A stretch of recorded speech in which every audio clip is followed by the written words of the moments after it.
Hello there. My name is Jasom Jensai, and welcome to this stream where we're going to be discussing Bad Batch Episode 3. But before we get to that, first we have the question of the stream, which is, what color are the blaster bolts used by the Bad Batch? You get 10 points if you get this right, but you have to be the first one to get it.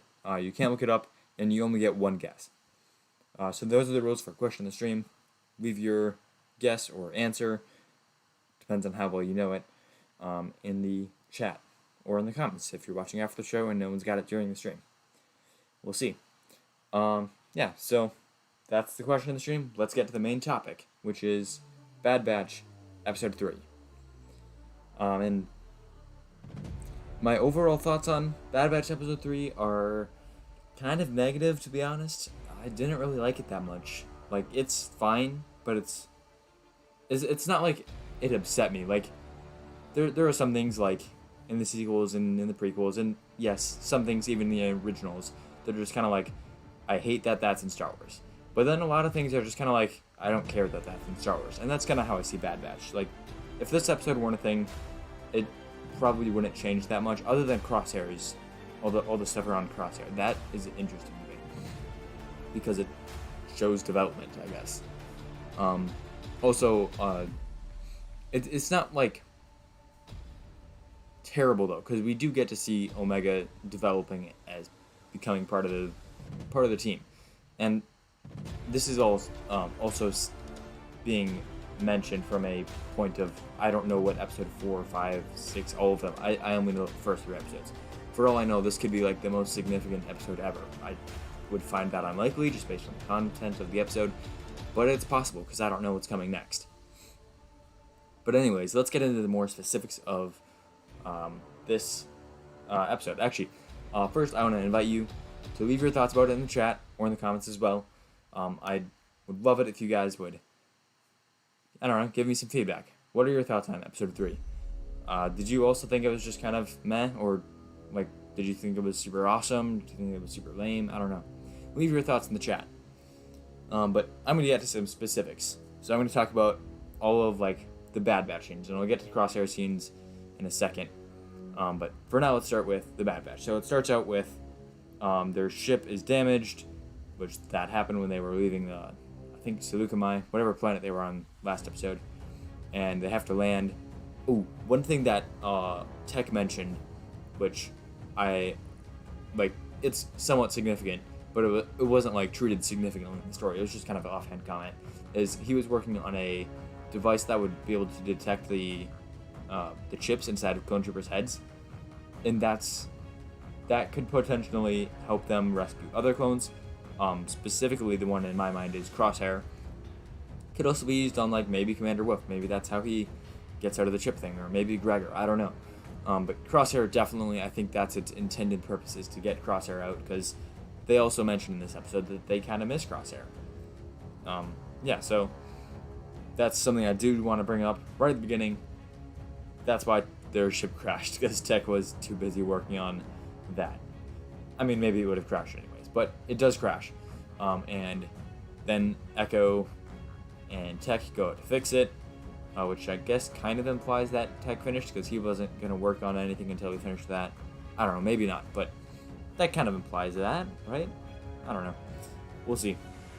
But anyways, they go out to fix it, and they put in the part, but then they get distracted, and like a dragon thing, they call it a dragon, it's just some moon beast, steals the electric part because it feeds on electricity, which, cool idea, fits with Star Wars. I don't like it that much, but it fits with Star Wars. It's about as cool as Space Whales. Or I should say, it's not about as cool as Space Whales. Space Whales are much cooler, but it's like in the same line of logic as Space Whales and pretty much all space creatures, like space worms, Minox. I don't know, just, yeah. It makes sense within the confines of Star Wars. So yeah, anyways, that beast runs off with I believe they call it a transistor, which, if I'm remembering correctly, is just like some wire. So I guess it's just a really special wire or something. I don't know. I could be remembering wrong. If you know more about electricity than me, leave in the comments what I got wrong in that sentence, because I'm sure I'm pretty wrong on pretty much everything there. Anyways, the Screecher runs off with the part, and Hunter and the rest of the people are like, well, we gotta follow it. But Wrecker had like some head injury or something. So yeah, he didn't go, which he'd kind of be pretty helpful. But you know who else would be helpful? Tech and Echo. But for whatever reason, it was only Hunter and Omega who went tracking the beast. I'm not sure why. Maybe they're fixing the ship, but I don't know. I feel like they could have just said like, oh yeah, we'll fix the ship. That'll be our job. But then like Omega would have gone with them, so I don't know. It's a bit confusing why they're not there. But another significant things happen. I can't speak apparently.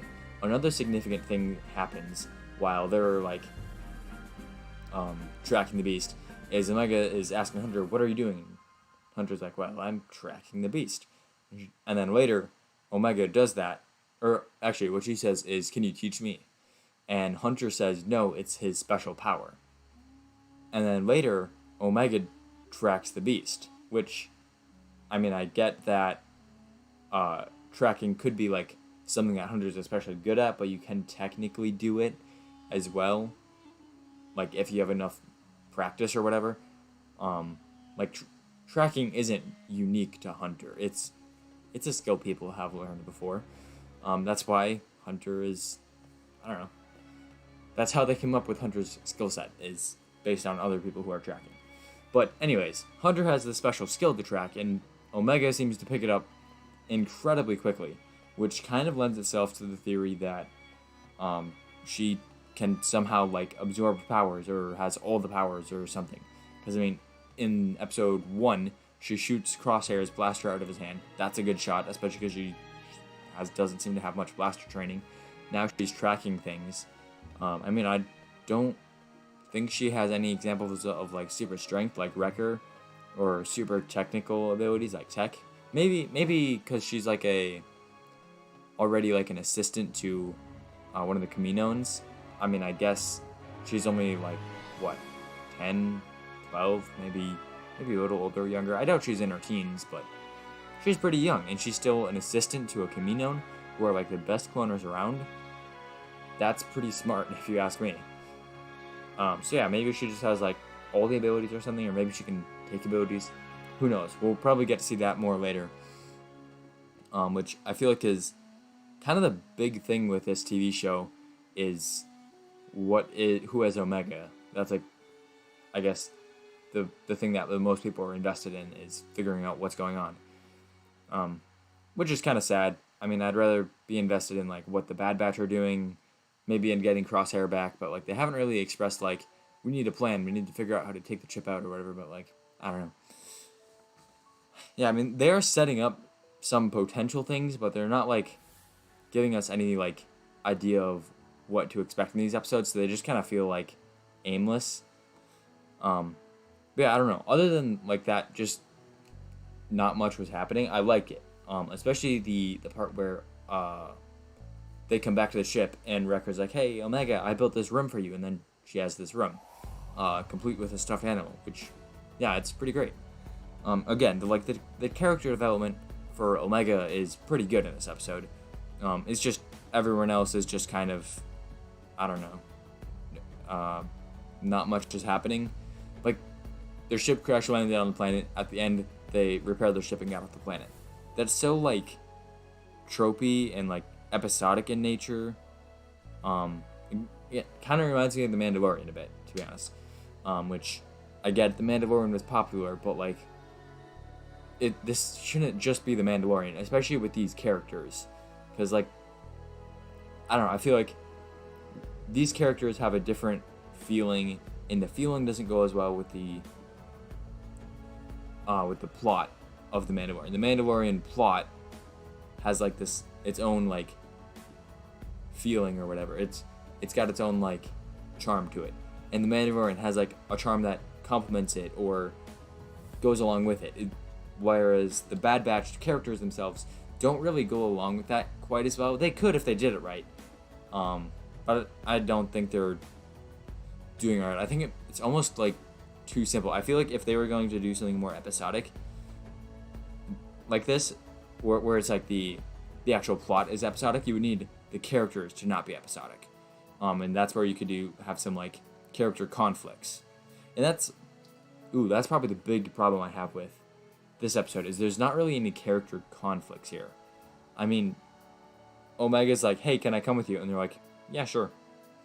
And then it's like, that's like the only one, other than like Hunter being worried for Omega. But that's not like two characters conflicting, other than Crosshair's arc, which I'll get to that in a second, because I actually really like that, and I think it sets up some great things. But anyways, yeah, I don't know. It's just not that interesting to me. The other problem I have with it is Omega. She's like shooting Crosshair's gun out of her hand, tracking down Beast as well as Hunter. She even beats the like dragon thing, whereas Hunter could not. And it's just kind of like, I mean, I feel like she's kind of a Mary Sue, to be honest. Like, if Rey's a Mary Sue, then Omega's a Mary Sue. She doesn't seem to, maybe if she has force powers, but then why would she have force powers? I don't know. It could totally be her skill set. It's hard to say someone's a Mary Sue if they're like engineered to be super good or whatever. But I don't know. I just feel like she's too young to be this good, even if she has some unique genetic modifications that make her really talented. Yeah, I don't know. So I mean, this all depends on how the rest of the TV show pans out. I mean, if what do you call it? If the rest of the episodes are like super good and they build on this episode, and Omega ends up being like, I don't know, a clone of Palpatine or something. I don't want a clone of Palpatine. I don't know. My feelings on that are mixed, but basically, if Omega ends up being someone like super powerful and dangerous, then it makes sense why she should be this powerful. Because then it's not just like, oh, the good guys get a super weapon. It's like, oh, the bad guys made the super weapon, the good guys take it, but it's kind of hard to aim. And that's like a metaphor, obviously. It's like, they're not like controlling Omega, but I don't know. It seems like a interesting story if Omega ends up being like powerful and dangerous rather than just powerful because she is like the special clone. Yeah, I don't know.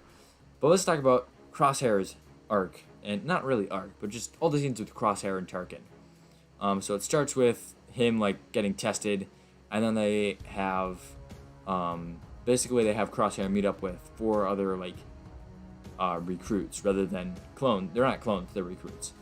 And I guess they're seen as like elite. I guess they'll probably just have like special training, maybe the best of their class or something. The details are not specified, but basically these guys are supposed to be pretty skilled. And then they get the same test that the Bad Batch had, and apparently they're supposed to go to Onderon, to the same place, with the same mission, and apparently nothing has changed.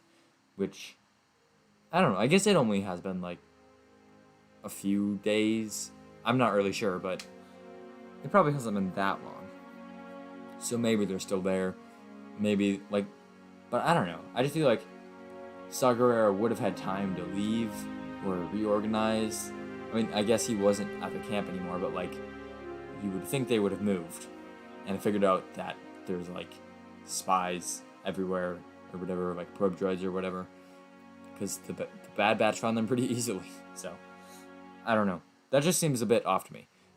On the other hand, the actual character development itself and the scenes is pretty good. So the clones go up, and Crosshair, of course, because even before the ship enhancements, he wanted to take out Saw Gerrera.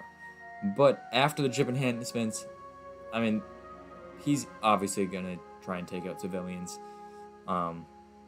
Yeah, I mean, there's no way he does it. And when he tried to kill the Bad Batch, those are like more than his brothers. Those are like his closest brothers. Granted, closest out of like a million, but like still, he's been through war with them. Yeah, and now he's trying to kill them. So yeah, I would think he'd take out the civilians. On the other hand, the actual recruits did not try and kill them, which I actually thought they were going to, but also thought that that was a mistake, because, I mean, what's more human, a bunch of clones or a bunch of humans? You could say the clones, sure, because, I mean, they're just normal, whereas the humans are, like, best of their class, probably pretty obedient and stuff. They've got a lot more pressure riding on them, whereas the Bad Batch are just kind of renegade. They're not going to follow orders necessarily if they don't think it's right. That's kind of the thing. But at the same time, I do feel like it makes a lot of sense what happened, where they don't follow the orders until Crosshair literally shoots one of them. At which point, their natural reaction should have been to shoot Crosshair, but that wouldn't go well with the story, so they shoot the civilians. And then they kind of just go back to their barracks, and they're all quiet, and probably scarred forever, which is sad, but I don't know. I think it could be interesting, because they're almost setting up like a evil Bad Batch. And maybe at the end we'll have like Bad Batch versus evil Bad Batch. Or maybe at the end we'll have Bad Batch versus Darth Vader, which personally sounds awesome to me. Maybe like episode like third to last or whatever, or maybe the beginning of a 2-part finale or something. They go to Kamino, deal with the evil Bad Batch, capture Crosshair, take out his inhibitor chip, somehow get him on their side, but maybe he's still like recovering or something. Because I feel like it'd be a bit unrealistic if he just take out the chip, boom, ready to fight. I don't know, just doesn't seem right to me. And then Darth Vader shows up, and they have to escape. And then that sets up season 2 pretty well. I don't know. That's just a thought. Not really any evidence other than the fact that there's obviously Tech was building a scanner to find inhibitor chips, and they are setting up an evil Bad Batch. Yeah, I don't know. It's pretty interesting. Another thing I want to see, and this one has even less evidence, is like a Kamino and a rebellion. Yeah, I don't know. It just seems like the Empire is just kind of like, yeah, and now we're shutting down your entire funding. Sorry, Kaminoans. So it just would make some sense if the Kaminoans were like, well, I don't like this, let's fight back. And I mean, they are kind of the creators of the entire clone army. I'm sure they've got resources. Although, to be honest, it really shouldn't worry them that much that the Republic is no longer paying them, considering they survived before them. I don't know, maybe they just want to keep their wealth or something. Who knows? But anyways, that's, I guess, pretty much all my thoughts on the Bad Batch. I enjoyed it. It was good. But honestly, not that great, because it just doesn't seem like much progress was made in the 30-minute episode. Like, Crosshair got a bunch of new recruits. Omega has hunting abilities. Tech is working on a thing. That's like a title crawl. I mean, maybe it's better to see it, but like, you could summarize it in a single title crawl. You can't summarize like a Mandalorian episode. Maybe you can. I don't know. Could you? I'm not sure. But anyways, I don't know. It's kind of hard to objectively criticize something so subjective as a TV show. So I'm not going to try super hard, but I will explain my thoughts and try and at least try to, try to give some reasons for why I feel the way I do, even if I don't even know fully myself, because like I said, it's subjective. So what are your thoughts on The Bad Batch episode 3, or maybe just The Bad Batch in general? Because you haven't commented on my first one, because no one's commented on it, so I know you haven't. Unless you're watching this in the future after watching, but yeah, it gets interesting with YouTube, because people could be watching this in 2030 or something, and it's like, wow, I'm talking to people 9 years in the future. It's crazy. So yeah, YouTube is interesting, but leave your thoughts on The Bad Batch, and if you know the answer to the question, or you just have a guess, leave that in the comments or in the chat. What color are the blaster bolts used by The Bad Batch? And with that being said, may the Force be with you, always.